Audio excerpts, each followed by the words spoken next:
Welcome back, or welcome to the Rebel Tech Podcast. Thank you for bearing with us. I know it's been quite some time since we've had an episode. The story is still the same. This is the podcast where we discuss all things emerging technology, the implications on politics, on law, on culture, and today, in particular, the effect on kids and education. Now, we've been dormant with this show because we've been aggressively building out our initiative and our technology policy for next session, which is why I'm so pleased to have with me today a new friend and a new advocate who I've connected with recently, Andy Liddell, who is with us here today. And before we get into this discussion, I just want to let our listeners know that TBPF has been advocating, as you're well aware, for child online safety and protection for years. And with the dramatic successes we've had in the past sessions, and even all the way up to Supreme Court of the United States, standing with Texas's age verification for porn law, we want to make clear that the work is not yet done. We're just signaling to the rest of the country and the world that federalism in states like Texas play a crucial role in maintaining this human-centric vision of Texas leading in technology, which is why I think today's conversation is so important when we're talking about the future of those innovators and those thinkers that are going to propel Texas and our country forward. So, Andy, your brief background in bio. I know you co-founded and you're the principal of EdTech Law Center, a longtime advocate for child online protection and a father of two. And just chatting with you beforehand, I know your kind of trajectory into this world and how it seems like how fast it's taken root and really built out is inspiring. So I really just want to start by saying thank you for being on the show, and please tell our listeners a little bit about you and how you got involved in the space of EdTech and protecting kids. Well, thanks, David. Really pleased to be here. And yes, we're kind of an overnight success, many years in the making, as often happens. But I've been an advocate for what I've always thought of as youth digital civil rights for a number of years now, since 2019. And my background, I've been a lawyer in Austin since I moved here in 2006 for law school, worked here as an IP attorney. So I was in technology law, patents, and trademarks. My wife, Julie, she spent her career in service to the state of Texas. And so she worked in and out of the courts for different judges as a staff attorney. She worked at the state bar for a while on the appeal side. And then her last job for the state of Texas was with the Judicial Commission on Mental Health, which was a joint project of the Criminal Court of Appeal and the Texas Supreme Court, trying to improve mentally ill Texans' access to justice. And so this was around the time that our daughter was born. And so she's now 10. And so we had this background in technology, and then through her work, she was being exposed to the really early literature, like Jean Twenge from 2015, I think, showing this connection between the longer a kid spends with a computer, the worse their mental health is. And we didn't quite know why, and they called it screen time. But just this idea that something wasn't totally right or totally the same with the screens that we have now and carry around with us. And so we brought that into our parenting with our kids. And we, I've got friends who don't have a technology advocacy law firm for a living, who are way further on the extreme than we are. Like, we watch TV together as a family and stuff, but we definitely came to our parenting with some skepticism toward technology, and enrolled our kids in a play-based preschool. It was outside a lot. They got dirty. There was no screens, no technology. Well, then she was approaching kindergarten, and news broke here in Austin, actually over in Westlake, that a first grade boy, 6 years old, on his school iPad during the school day on the school network, in class, was being served porn over and over again for weeks. And the parents spoke out, and a board meeting was held to address it. And what we learned was it wasn't unusual that this was happening to this kid.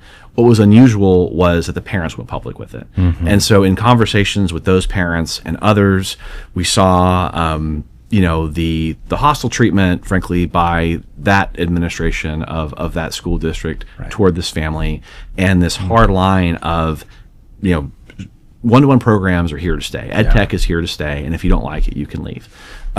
Which I found extremely offensive, because you have a right to public education. You have a legal obligation to send your kids to school. And yes, for those who aren't from Texas, yes, it's a wealthy district, but not everybody there is wealthy, and not everybody who this affects is wealthy, right? You can't always choose other things. And so in trying to help find legal counselor for this family, I got involved with a group called Fair Play. So called around. Unfortunately, no one was able to help, but they pulled me into their group.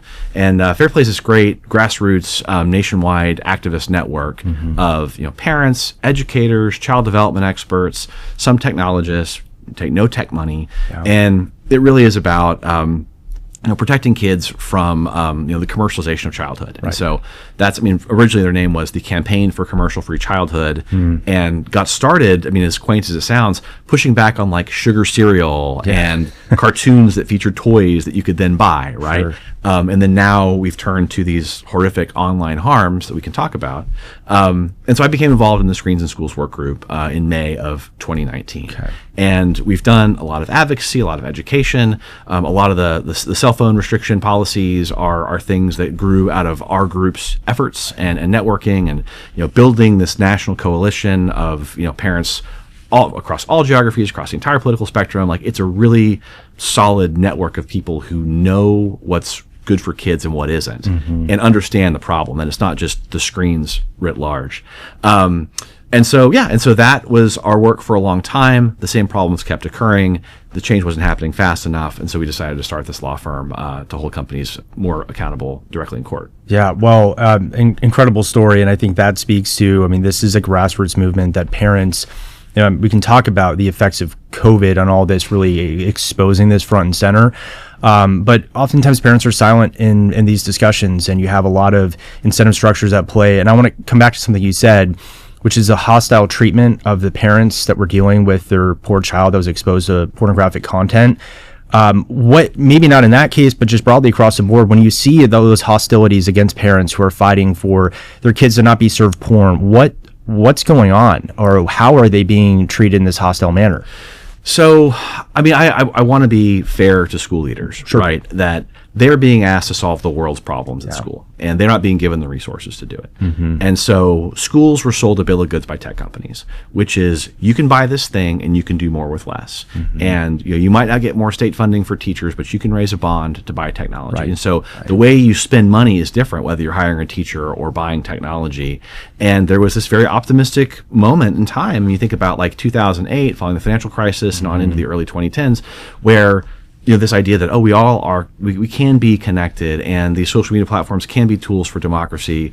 All of that proved totally fake and false. But there was some optimism there. And so I think, at the time, schools went this way, and they looked at computers as basically a digital version of a textbook, because what the internet was becoming and now has become wasn't apparent to a lot of people, and it still isn't. And so we can talk about all of that.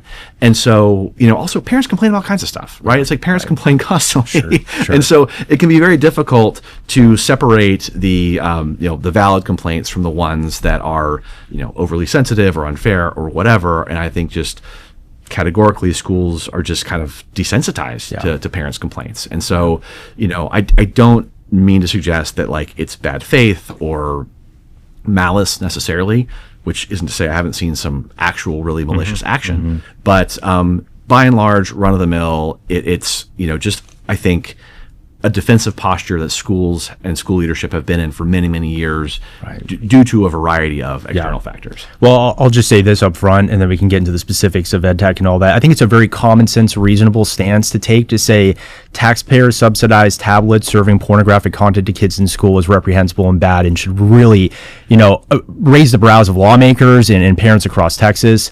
But you talked about kind of the pre-financial crisis and all that. EdTech's been around for years. And so I think it's good if we level set, kind of walk our listeners through what is EdTech, what is this ecosystem, and maybe what was the original intent and where has it gone to today? Sure. So EdTech, when I use that term, I basically mean the one-to-one device program that began around 2012, here in the United States, and has now taken hold across the world. And it's not just the computers, but it's all of the software that lives on the computers. But essentially, these things are connected to the open internet, and it's these internet-connected educational, quote unquote devices that kids use. That's what I mean. And so there's front-facing stuff that kids use to do their schoolwork on. There's back-end stuff that schools use to manage the student population. There are these prediction tools that purport, which I think very dubiously, to predict success and put kids into these buckets that, again, in a positive vision of that world, for them to get the help they need. Yeah. But more often, they're just tagged as a problem and then denied the help they need because the algorithm said you're a problem.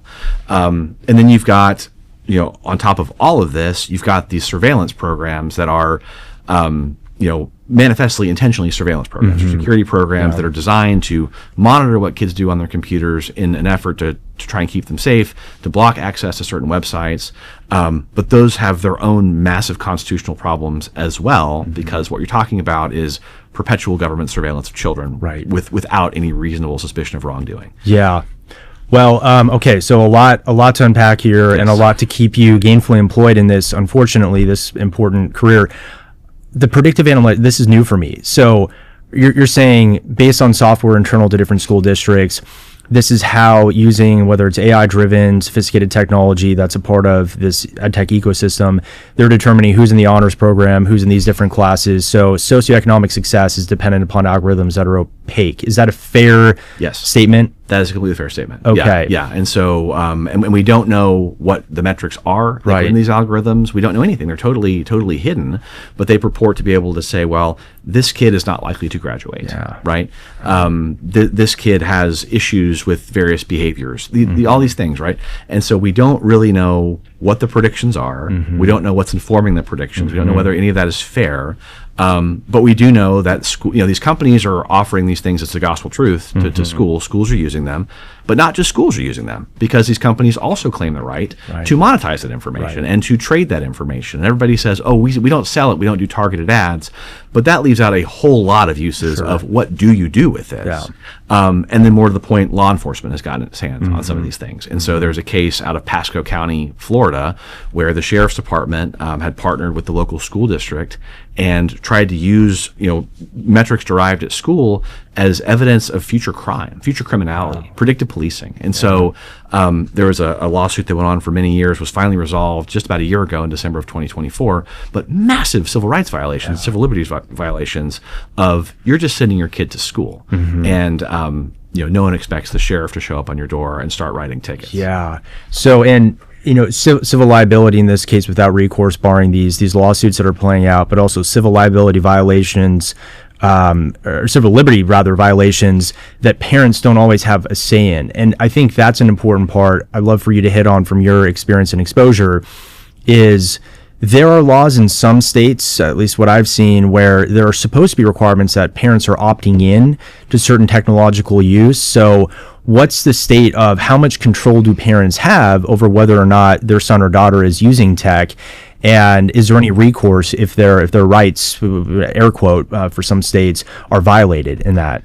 So I can speak broadly federally to that. And I can say that maybe not every single, but 3 major laws that were designed to protect children and their information have been turned completely inside out by the industry to totally subvert parents' rights, to parent their kids how they wish, and children's rights to be free from surveillance and data mining. And those laws are Section 230 of the Communication Decency Act, FERPA, the Family Education Rights and Privacy Act, and COPPA, the Children's Online Privacy Protection Act. And so FERPA is old, that's from the 70s, and that came out of government abuses of student records during the Vietnam era, these protesters, right? And so the government will go in, pull student records, and then harass these kids who were exercising their free speech rights. And so that all came to light, and again, it was this great moment of it was Bill Buckley's brother, who was a senator at the time, led this, right? And so it's this bipartisan thing of well, this is un-American. It's this. It's not that this is a partisan problem. This is an America problem. And so they had these great commissions that looked into this overreach and passed these laws that were meant to protect kids' rights at school. And so under FERPA, your school can't disclose education records about you except in very limited circumstances to very limited number of people without consent. But what the industry is doing is they're saying, well, under FERPA, we're school officials, and there is a school official exception. And so therefore, we can use this school official exception by calling ourselves school officials and totally circumvent the need to get consent and basically allow schools to disclose this right to us, or more to the point, allow us to collect this directly from kids through their computers without any informed consent whatsoever, and we can monetize that however we wish. Is there even a terms of service or contract of adhesion issue? There's also that. There's also that. So let's get there. Sure. And so, but I want people to understand that like the laws that we have are being totally distorted, and I don't think we need new laws. I think we need to enforce the laws that we already have, or at least ensure that the new laws don't get turned inside out like these other ones have, right? And so that's the bogus FERPA argument. Then there's COPPA, again, meant to protect kids online. And again, COPPA passed in 1998, provides extra privacy protections for kids under 13. And the heart of COPPA is that if you know you are providing online services to a kid under 13, you have to get their parents' permission before collecting any information about them whatsoever. It doesn't undo privacy law. It's not the age of consent for the internet. It's just gives people extra protection for very young kids. And what the industry has done with COPPA is this very convoluted argument that appears nowhere in the text of the law itself, that essentially COPPA allows schools to stand in parents' shoes and substitute their own judgment for when any kid, whether it's under 13 or not, may have their data taken by an EdTech company. There's nothing in the law that says that. And even if the FTC were to pass a regulation saying that, well, it would have no foundation support in the text of the law itself. And so this comes from one, sideways comment in the non-binding, statement of basis and purpose, where they were addressing concerns raised by school officials at the time, this national, I think it was the Superintendent Association, they saying, well, it could be really hard to get everybody's consent. And they said, well, schools can be the agents. They can be parents' agents, meaning they can transmit parents' actual authority, but they can't, basically be their conservator. They can't substitute their judgment for that of parents. And they took that agency, which in the law is a very specifically defined thing of, I'm the principal, you're my agent, you can only act insofar as I give you permission to act, and you can't bind me to things I didn't already agree to or tell you that I agreed to. They took that and turned it totally inside out. That says, no, actually, parents, you don't have a say at all. And so we don't have to get your consent or even over your objections. We can take whatever we want from kids and use whatever we want under COPPA. And are they willing that as far as to say that they can, because of that false agency model, they're preempting states from stepping in to fill that void as well? Yeah. And then the Communications Decency Act. And so we can talk about how it's coming up in our case, but essentially that's supposed to be a very narrow law to help get the internet off the ground, right? And the idea was, if you operate a physical billboard and I tack something up on the billboard libeling you, you can't sue the billboard company. That's all it was meant to do. Well, now they are saying that, in our cases, which we can talk about more, but we sued Google because of something, horrible that happened to a little 10-year-old girl at school in California. And what they're saying is that 230 immunizes them from any product defect claims and any even requirement to warn parents that their products are dangerous. And so happy to go into that if you want. And then returning to your point about this idea of is consent even possible, right? Because you have to go to school and you have these contracts of adhesion that are presented to the school and are meant to try and bind kids and parents. And I've got a really interesting case on appeal being argued at the Ninth Circuit in January that I'd love to tell you about in that respect. Okay. Let's jump into that. Let's do it. All right. So this is a case where it's this online software that kids use for for math and science and everything else, and they take a lot of information, and in there, so the school tells the kids, you have to use this for your homework, right? This is part of class, part of diagnostics, part of instruction. You have to use this software program. The kids never see the contract. The parents never see the contract.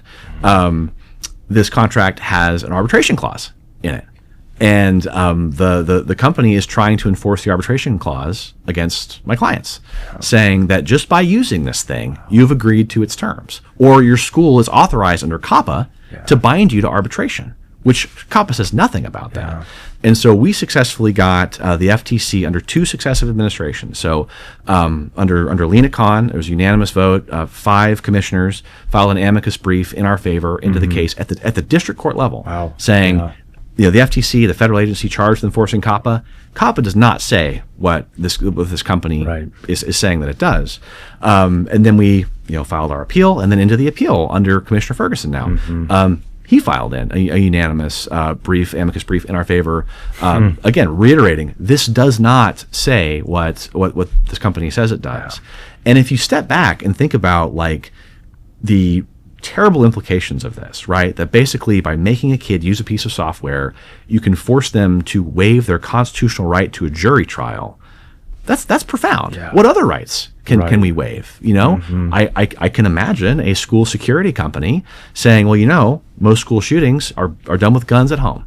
And so as part of coming to school, I will have a school software that you have an agreement that says in order to come to public school, our company will go to your house and confiscate your guns for you. It's like it's things like that are really outrageous, these arguments. And so it's a product of an industry that has gone unobserved and unregulated for the entirety of its existence. And all under the auspices of virtue. And so until you get these cases that your firm is, leading the tip of the spear on, you're not getting this awareness of what I wasn't even clear on the regulatory capture that took place this level federally as well. And I mean, the saying goes, show me the incentives and I'll show you the outcome. And so we're kind of seeing the outcome right now, sweeping schools across the country by storm.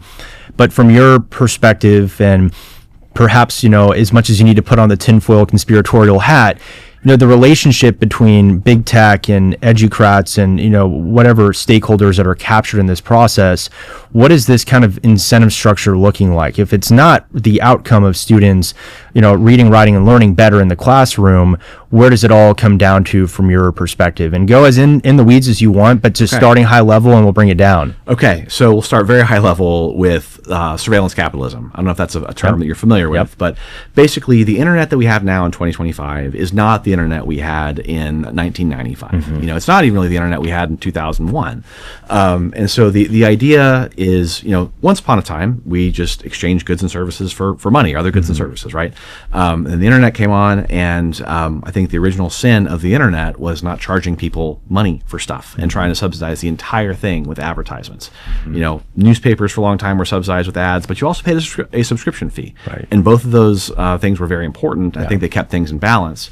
We didn't do that with the internet. And so we moved to this totally ad-free model or ad-supported model that really didn't work very well as a way to keep this thing going. And so we had a lot of companies in the dot-com era very excited about this, but needed to find a way to make money. And the first one to figure this out was Google. So Google invented the surveillance business model. And so one of the books I recommend to everybody is The Age of Surveillance Capitalism by Shoshana Zuboff. It's long, it's a doorstop, it's 900 pages. But if you want to know what happened to the internet, that is a really good place to start. And so you ceased to be incentivized from making things that people would choose to use on their own and toward being incentivized to coercing them to use your products. And so stepping back, I guess I skipped over the business model. What surveillance capitalism basically does is companies incentivize to follow you around the internet, observing everything you do. So the things that you're doing and can observe. So, the websites you're choosing to visit, the searches you're choosing to make. But then also these things you can't observe, your interactions with the computer that are invisible to you, your device, the browser you're using, all these things. And it's just this vast constellation of data points. And through, machine learning and processing all this information, companies can make predictions that are, they're not bad. They can be pretty good about what you're going to do next. And they sell those refined predictions. So no one sells the raw data. Everybody processes it, makes predictions. And their product is those predictions about your behavior and what you're going to do next. And so if you think about it, if you're in the market for a television and I'm selling televisions, well, I want to, spend my ad dollars finding people who are really willing and eager and ready to buy a TV now. And I don't want to waste money on people who aren't in the market. And so that began the fall of the internet. And And so alongside that, it's like, okay, well, you're spending time online and I'm following you around and you're generating data, but I want more data. Well, how can I get more data? I can make an engaging product that you choose to use, a fun, I mean engagement in the old school sense of, Sure. hey, this is cool, I want to go here. But, the novelty wears off, the coolness wears off. You may not want to go there. There may be other things competing for your attention. And so then it ceases to be, well, how do I make this thing fun, a fun place that people will choose to be, and make it more of a course environment where they feel like they have to be? And that's been the story of social media, right? Where it started out, I'm 41. I'm like Mark Zuckerberg's age. It's like that came to A&M when I was probably like guy 100,000 on right. Facebook back in the day, and it was fun. It was cool. It was cool to keep up with your classmates. It was cool to plan parties. It was a cool thing, and it quickly for me became something I didn't want to be around anymore, because I remember the cool, fun, free pre-monetization version, and it just degraded in quality completely. And so I quit kind of around the time they introduced the newsfeed and the algorithm, just because it's like, this wasn't fun for me anymore. And so these companies also developed ways to coerce you into this environment. And so we have surveillance capitalism, and then this other discipline called persuasive design. Also, emerged out of Silicon Valley in the late 1990s. This guy, B.J. Fogg, wrote a book, taught a class. For a while they called it like the billionaire class, because it was, these kids would go in, they'd learn these tricks, and would go on to start Airbnb or Instagram or whatever. And the idea of persuasive design is that, and this was radical in 1998, that you can use a computer to influence somebody else's behavior for the benefit of a third party, right? And when B.J. Fogg was developing these theories, it's a combination of human psychology and computer science. And in order to do that, he had to first ask, well, what can a computer be? And learned that a computer can be a tool, a thing that I can use to do something that I couldn't do without the presence of that thing. It could be a medium, a way of exchanging information between two people, or it could be this persuasive agent, a way of influencing people's behavior for the benefit of a third party. At that time, thinking a marketing company. And so this is 98. Big desktop, massive computers. The iPhone was a decade away, right? Well, then the iPhone came out and his techniques began to be popularized.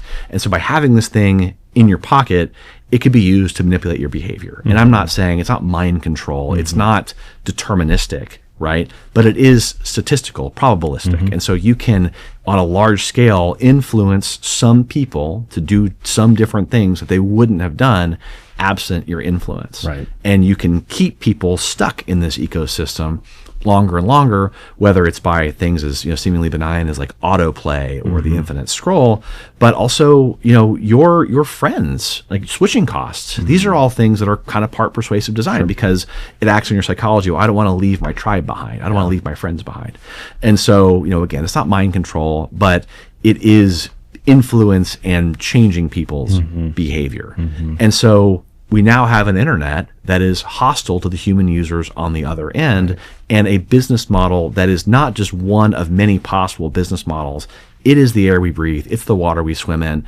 People don't even really understand the degree to which surveillance capitalism has taken over the entire internet.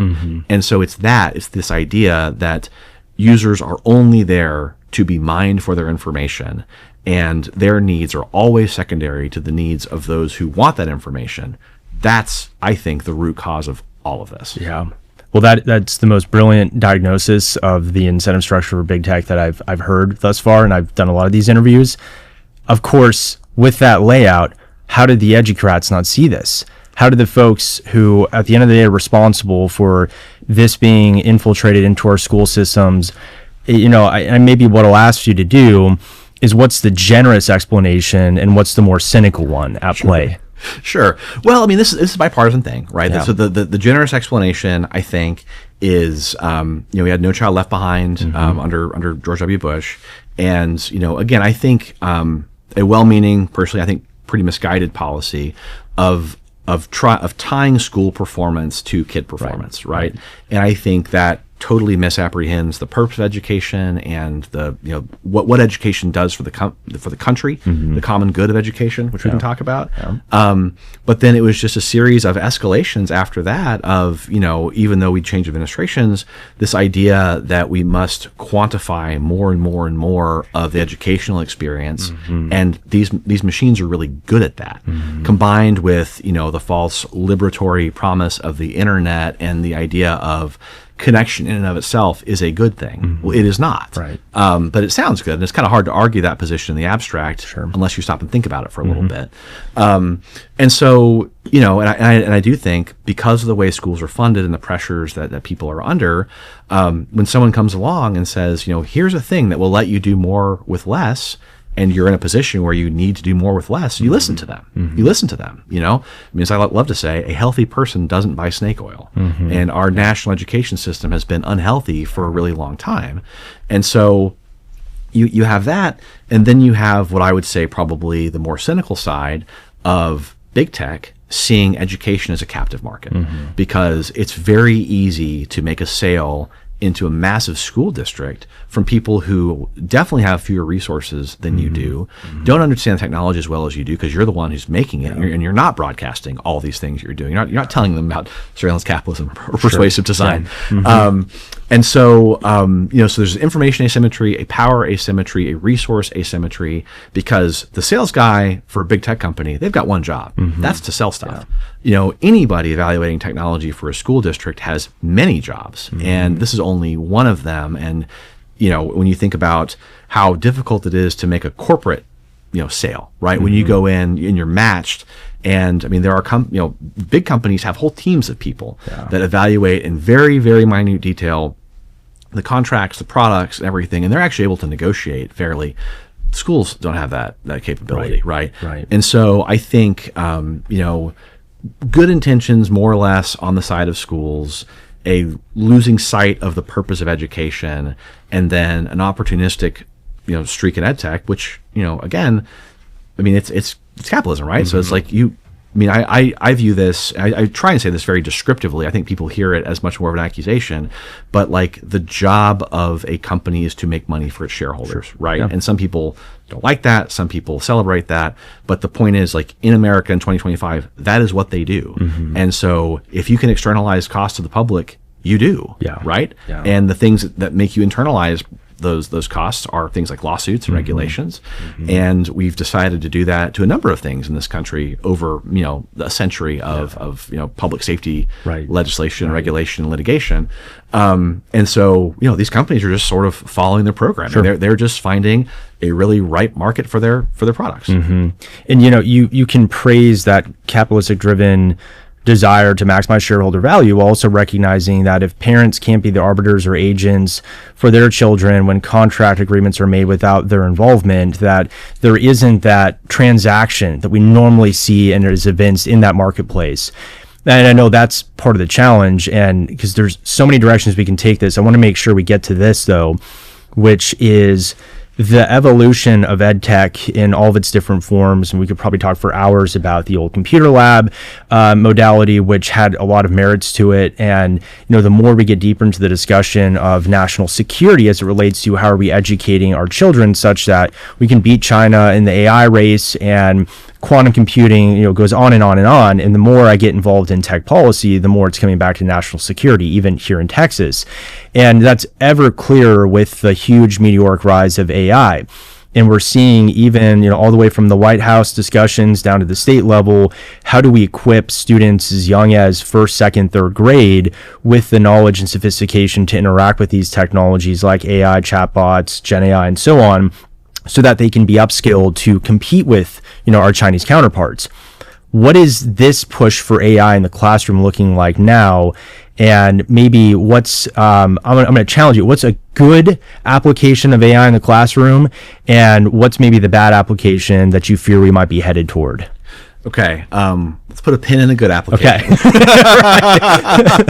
And just so first of all, to define our terms. So AI, what I understand you to mean, and what I'm going to mean when I say this is, chatbots, things like ChatGPT, these things that are statistical recreations of large corpuses of text or images that are extruded statistically in response to a prompt, right? And so that's what we're talking about. And so it's generating, content imagery based on what already exists, right? And these things have no referent to the real world, right? And so there's no way for them to check to see if what they say bears any relation to reality, and that's by design. I mean, that's just not it's not like capable of doing that because they're not designed that way.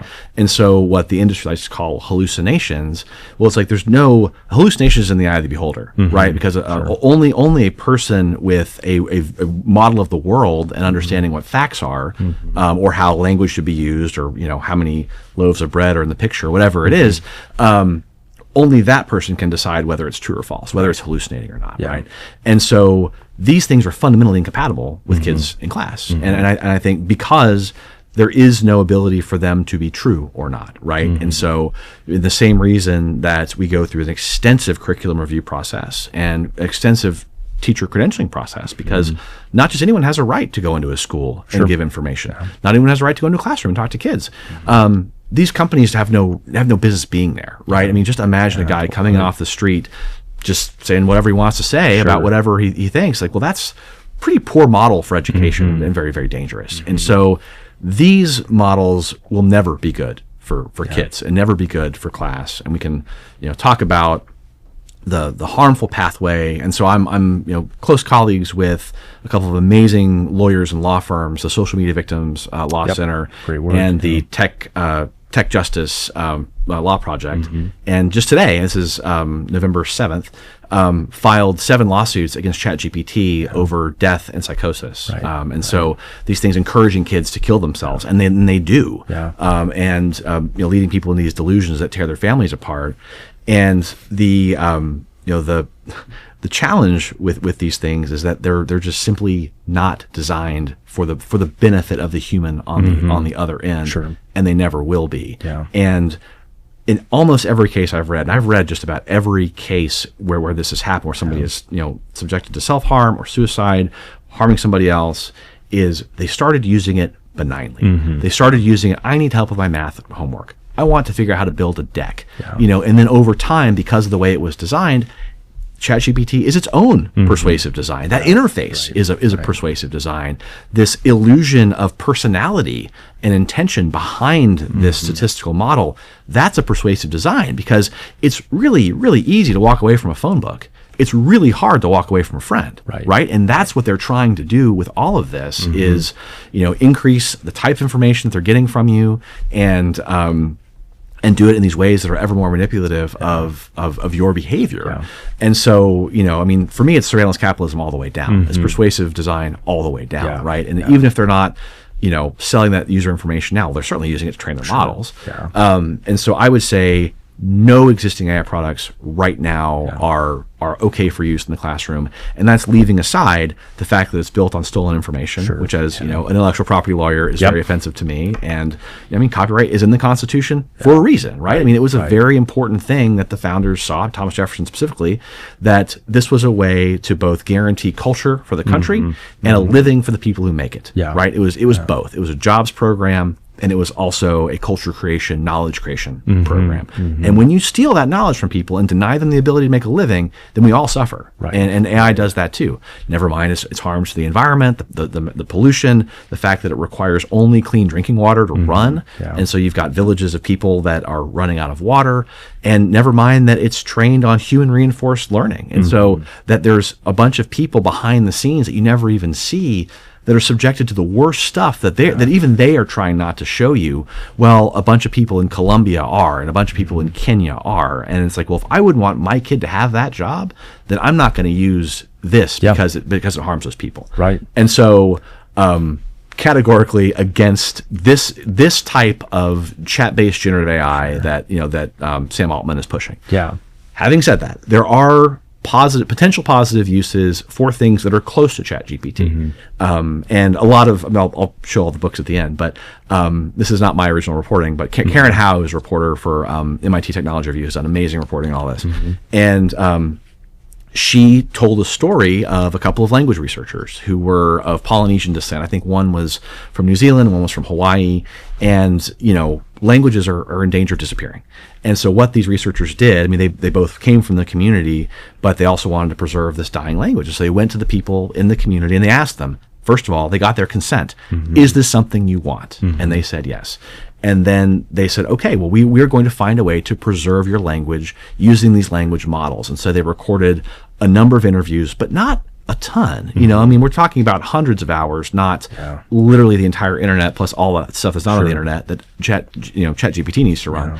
And took some time. They needed 2 GPUs as opposed to millions and millions of GPUs, and they were able to build this model that did a pretty darn good job of preserving this language. And so if people wanted to practice or learn or retain it, they could interact with this model. And so it's one that, number one, centers the user, number two, centers the intellectual property that's being taken, and then is respectful of the environment, and then is useful. It's something that people actually want. And so I think that's a future worth building. That's something that I would get behind wholeheartedly. That can exist, but it's never going to exist as long as we've got ChatGPT out there telling kids to kill themselves. Well, man, there a lot I want to respond to. I want to keep us on time and all. I do want to say, because I'm admiring your mind on these issues, and there's an incredibly cogent principle that you have throughout. I feel like you keep coming back to directly and indirectly, which is this idea of the common good. And I want you to expand on that in a second here, but you're talking about AI in the classroom. I mean, the most obvious thing we were chatting beforehand is different schooling modalities that are saying, well, we can do all school in 2 hours a day on a completely AI-driven system. It's this, do more with less, not this, let's find ways to be efficacious in educating the holistic mind of a child. And it's a very, technocratic way of looking at education, which is the inverse of the common good, which is this idea of it's not just the time you spend in the classroom that determines that ROI on minutes and outcome on education. It's flawed outputs that are taking the whole common good out of the discussion of how we're measuring student attainment, success, and growth. And because I love Swing on Google on the podcast, I mean, when you have executives from Google saying that humanity is a threat to innovation, believe them when they say it. And if those are the companies that are incorporating their tech into our schooling environments, they don't want humanity to be a core of that. And so, let's burn and churn, get kids in and out of the classroom as fast as possible on a hallucinogenic, non-epistemologically true system where they're not interacting with their peers and developing, again, that whole body, mind, and soul component. And we should be afraid of what's going to happen if we don't step up on it. And I want to allow you to expand, because I think this common good aspect is so critical to the policy discourse. What does an education system look like that promotes this common good based on everything that's out here right now? And specifically, is there a role for technology in this? So what's your ideal magic wand scenario of the classroom in 2025 that promotes all those good virtues that we're 100% on the same page on? Yeah. Oh, man. I mean, thanks for asking that question. I've thought about it a lot, right? And so, like you said, the common good is very important, right? And education is not an individual pursuit. It's something that's, much like copyright, it's for the benefit of all of us, right? I mean, an educated populace benefits all of us. And it's no coincidence that Thomas Jefferson thought the same thing, right? And so, I mean, like when he was doing this he had this view of the world, much like I do, where there are individual benefits, individual incentives that also benefit us all collectively, right? And education is one of those. And I think, we've as a society for, this predates EdTech, right? That education is something that I do myself and that I do in competition with everybody else, and this race to the top, and everybody trying to elbow each other out for the handful of spots at the Ivy League schools, whatever it is. That view of education, I think, is really toxic and problematic, right? And I think that we do all of ourselves a disservice by thinking of education only as an individual pursuit. But right now, that's how we look at it, right? If you look at the metrics and the measures, it's all about how is this student doing individually on just academic subjects only, and we can't really measure the community and the trust and the citizenship that could be built in the classroom, right? I mean, civic virtue and understanding like what it's like to participate in democracy. What does it mean to have good faith conversations with people that you don't actually agree with? May not even like that much, but you still are stuck in this space together, and you have to figure out how are we going to go through this together. And I think we're losing a lot of that in the classroom.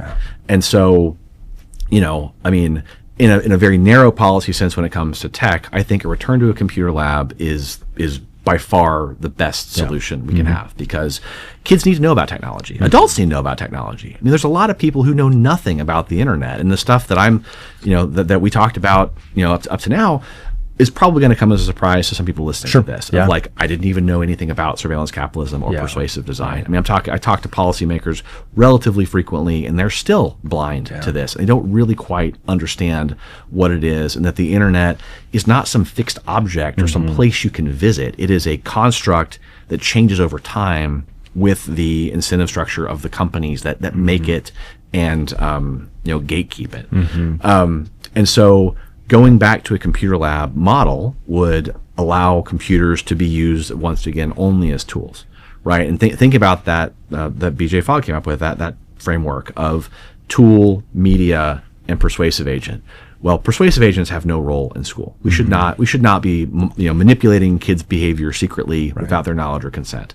And even media, there's a lot better ways, scientifically proven ways, that analog media is better for retention, right?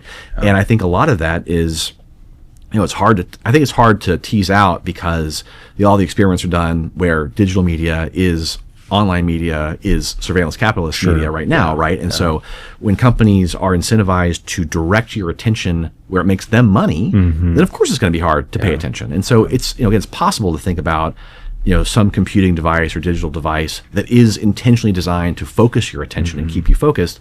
We don't have that right now. And so even having computers as media in the classroom, I think is pretty misguided. But having computers as tools is very empowering. Because there are a lot of things you can only do with a computer, or can do much faster with a computer, that you can't do on your own. And you can teach kids, not only these kind of theoretical concepts of the internet and business models and stuff, but like how to hold your body in front of a computer, the type of chair to sit in, ergonomic stuff that, workers have these protections in our country and many countries, but kids don't, right? And so, if you were to go report to work and they said, well, here, lay on the floor and here's your Chromebook, nobody would go for that. This is what we're telling kids to do. And so from every angle, we're doing it wrong with technology in the classroom, but there is a good place for it. And so I think the computer lab is a really good place for it, only doing things on a computer that need to be done on a computer, and being very, very judicious about that is, I think, the way forward. So let me ask, because in conversations I've had with certain lawmakers, a question that comes up a lot, and I want you to steal, man, is, well, we're so far gone into this EdTech system that we can't unring this bell. It's too big a hurdle. We can't jump back. We can't roll back time. And so maybe we can nibble around the edges and slightly tweak, but we can't go back to the computer lab model. What do you have to say in response to that? Can I swear on this podcast?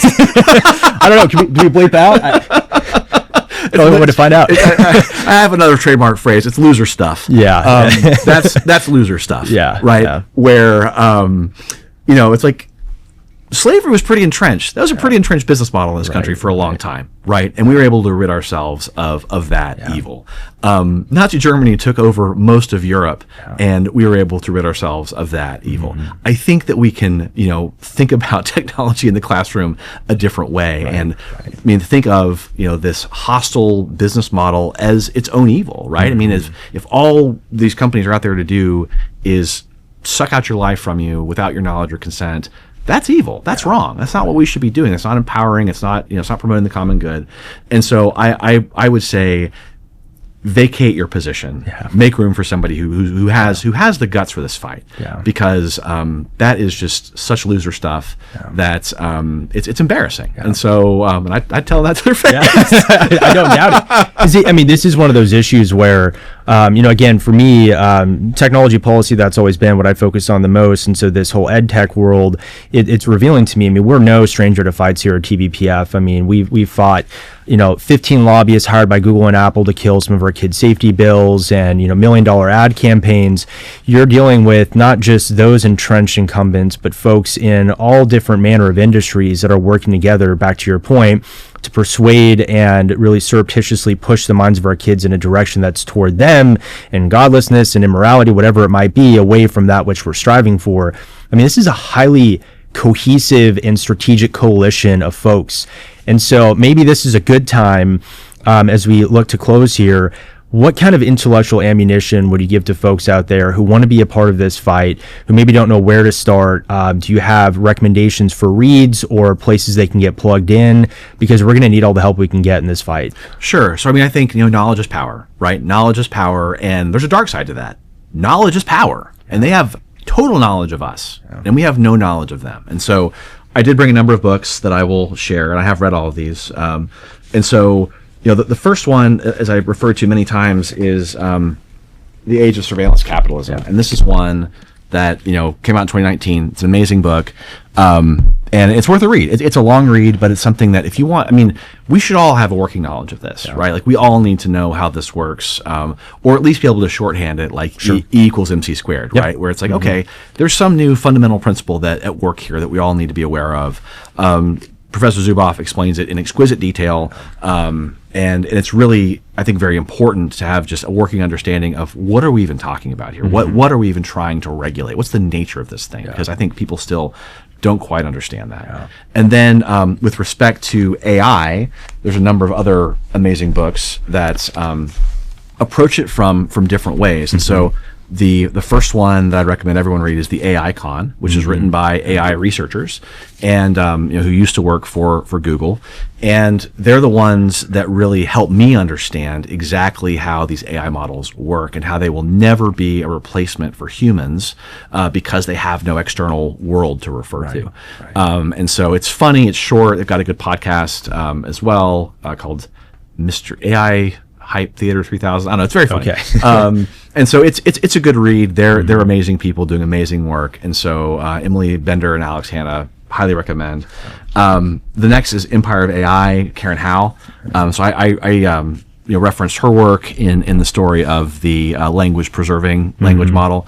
And she really talks about the many dimensions of AI, and it's through the lens specifically of ChatGPT and OpenAI and Sam Altman, but it's more structural than that as well, and understanding the vast environmental costs and infrastructural costs. And when you think about, we're spending, the equivalent of building our national highway system or a nationwide high-speed rail network on data centers that will become obsolete in 3 years. It's like, at least when the railroads went bust in the late 1800s, we still had railroad tracks, right? And when this bubble bursts, and it's going to burst, we're not going to have anything to show for it, and it's going to take down a large portion of the economy, I'm afraid. So hers is just a really compelling book, and the chapters kind of precede like different magazine articles. I think that's how it started. So really great book. And my favorite maybe is More Everything Forever, which is just about the dangers of letting people with a really poor grasp on mid-century science fiction dictate tech policy. It's a great synopsis. yes. And it's like these guys, he talks about it right at the beginning about the torment nexus, right? Which, mid-century sci-fi author invents, I wrote the book Beware the Torment Nexus about the danger of the torment nexus, and then VC funded founder, I invented the torment nexus. I don't know why they keep naming it after these dystopian sci-fi references, like these tech companies at this point, but anyway, it's crazy. Well, it's like either you're really giving the game away, or you just should have spent more time in the liberal arts learning how to read and comprehend. It's like, I'm an engineer by training, but I just continue to read and teach myself stuff. And so anyway, it's a great book. It's funny. He's a physicist, and basically talks about like the fundamental limits of a lot of this. So it's not just AI, but a lot of these other tech delusions that sound super cool and made for really fun, compelling stories back in the 50s, 60s, and 70s, but like we just can't do because we don't have enough, energy in the universe or atoms on the planet Earth to actually accomplish. And so all great reads. I've got to plug our local bookstore here in Austin, First Light Books, up off of Speedway. They totally rule.